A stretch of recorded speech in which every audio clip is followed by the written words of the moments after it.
दोस्तों नमस्कार, मेरा नाम है सुरेश दुआ और आप देख रहे हैं सुरेश दुआ व्लॉग्स। अभी तक अगर आपने हमारा चैनल सब्सक्राइब नहीं किया है तो सब्सक्राइब कर दें, बेल आइकन के बटन को दबा दें, लाइक करें, शेयर करें और कमेंट करें।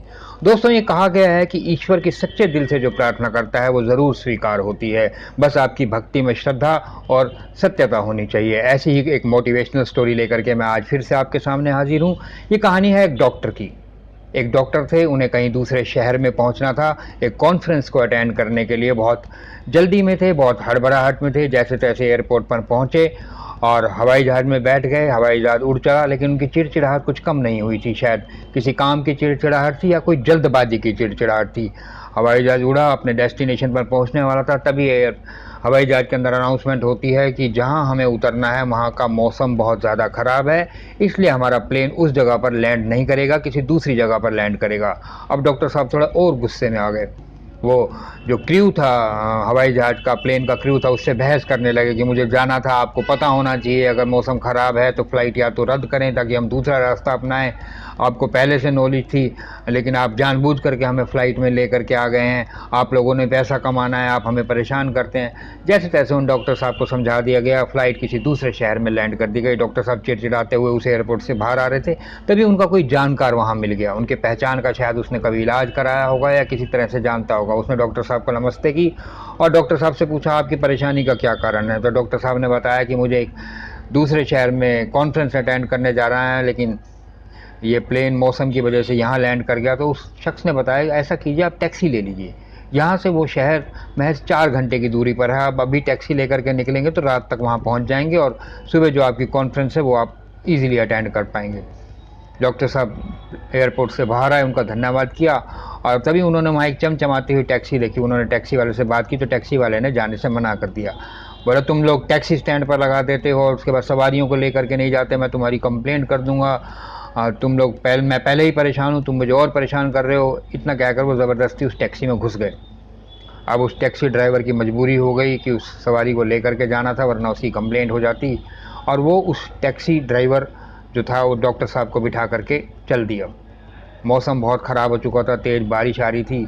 अब उनकी गाड़ी जंगलों के रास्ते से होती हुई गुजर रही थी। 4 घंटे में वहाँ पहुँचना था और बारिश तेज़ हो गई, धीरे धीरे इतनी तेज़ हुई कि दिखना बंद हो गया।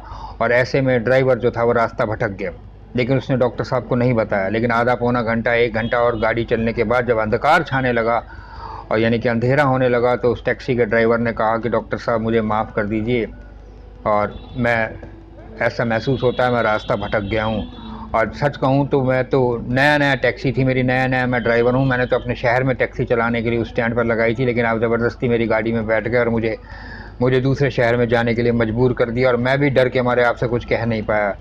अब डॉक्टर साहब सोचने लगे, यार कहीं ऐसा ना हो, ये नया नया ड्राइवर है, कहीं भिड़ा ना दे टैक्सी।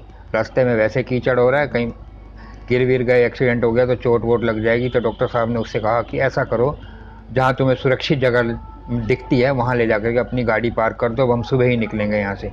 और जंगल का मामला है, माहौल भी थोड़ा सा ठीक नहीं है। तभी ड्राइवर ने देखा कि दूर कहीं एक झोपड़ी नज़र आई, तो उस झोपड़ी के वहाँ उन्होंने जा कर के उस टैक्सी को लगा दिया। झोपड़ी का दरवाज़ा खटखटाया तो अंदर से एक औरत की आवाज़ आई, बूढ़ी औरत की आवाज़ आई, दरवाज़ा खुला है, अंदर चले आओ। डॉक्टर साहब और ड्राइवर अंदर चले गए। डॉक्टर साहब बहुत परेशान थे। उन्होंने कहा, माता जी मैं अपना मोबाइल चार्ज करना चाहता हूँ, क्या आपके यहाँ पर मोबाइल चार्ज हो सकता है। तो वो लेडी बोली, इस गांव में तो बिजली तक नहीं है, आप कहाँ से अपना मोबाइल चार्ज करेंगे, मैं पहले ही बहुत परेशान हूँ, मुझे ईश्वर की भक्ति करने दो, ईश्वर की प्रार्थना कर दो, तो मेरे पास और कोई चारा नहीं है। जब उस डॉक्टर साहब ने उससे पूछा, क्या बात है माता जी, आप परेशान क्यों हैं। क्योंकि उन डॉक्टर साहब का मोबाइल नहीं चल रहा था, कनेक्टिविटी कोई थी नहीं। तो अब उन्होंने सोचा इस बूढ़ी बूढ़ी औरत से बात करके ही समय व्यतीत किया जाए। तो उस बूढ़ी औरत ने बताया कि ये मेरा पोता है, देखिए 4-5 दिन से इसकी तबीयत लगातार बिगड़ती जा रही है, और मेरे पास तो पैसा भी नहीं बचा कि मैं इसे बड़े हॉस्पिटल में या बड़े डॉक्टर को दिखा पाऊँ। मेरे पास जो पैसे थे वो इसके टेस्ट में खर्च हो गए हैं। हाँ, लेकिन किसी ने मुझे बताया कि मध्य प्रदेश में इंदौर शहर में एक बहुत बड़ा हॉस्पिटल है हार्ट का, वहाँ के डॉक्टर भास्कर हैं, और वो अगर मेरे बच्चे का इलाज करेंगे तो मेरा बेटा ठीक हो जाएगा। अब डॉक्टर साहब बड़े शौक थे। उन्होंने माता जी से कहा, माता जी आप ईश्वर की प्रार्थना मत कीजिए। तो बूढ़ी औरत झल्लाई, मैं ना ईश्वर की प्रार्थना करूं तो क्या करूं, पैसे मेरे पास नहीं हैं, इस बच्चे के माँ बाप जिंदा नहीं है, जा चुके हैं। मेरा पोता दर्द से तड़प रहा है और तुम मुझसे कहते हो कि मैं प्रार्थना ना करूं। मेरे पास ईश्वर की भक्ति के अलावा और चारा ही क्या है। डॉक्टर ने कहा, माता जी आपकी प्रार्थना कबूल हो गई। मैं ही वो डॉक्टर भास्कर हूँ जो इंदौर के बड़े हार्ट हॉस्पिटल में काम करता हूँ और मुझे किसी कॉन्फ्रेंस में जाना था। पता नहीं आपकी शक्ति थी, आपने जो ईश्वर को प्रार्थना की थी उसकी शक्ति थी। उस शक्ति ने मेरा प्लेन जो था अपनी जगह पर लैंड नहीं होने दिया। मैंने टैक्सी करी तो ये ड्राइवर रास्ता भूल गया। शायद वो ईश्वर यही चाहता है कि मैं आपके दर पर आऊँ और आपके बच्चे का इलाज करूँ। आपकी प्रार्थना सफल हुई। और वो कहकर डॉक्टर भास्कर उस बच्चे को सुबह अपनी गाड़ी में अपने हॉस्पिटल ले गए, उसका इलाज किया और वो ठीक हो गया। तो कहानी यहीं पर ख़त्म नहीं होती दोस्तों। कहानी का सार ये है कि अगर हमारे अंदर ईश्वर की शक्ति है, ईश्वर की प्रार्थना है, सच्चे हृदय से हम ईश्वर को याद करेंगे, प्रार्थना करेंगे, तो हमें भी अपनी कामयाबी ज़रूर मिलेगी। लेकिन एक चीज़ और साथ में जुड़ी हुई है। उस औरत की मजबूरी थी, उस बूढ़ी औरत की मजबूरी थी कि उसके पास पैसे नहीं थे, उसके पास कोई मित्र नहीं था, उसके कोई रिश्तेदार नहीं था, उसका कोई अपना नहीं था, उसके पास ईश्वर की भक्ति करने के अलावा कोई और चारा ही नहीं था। लेकिन हम तो सकुशल हैं, हमारे पास मित्र हैं, हमारे पास रिश्तेदार हैं, हमारे पास अपने दोस्त हैं, हमारे पास भाग दौड़ करने की क्षमता है, हम अभी युवा हैं। तो कहीं ना कहीं ये ना हो कि हम सिर्फ ईश्वर भक्ति में डूब जाएं, उस राम भरोसे बैठे रहें। और एक कहावत भी है कि God help those who help themselves. भगवान उन्हीं की मदद करते हैं जो अपनी मदद स्वयं करता है।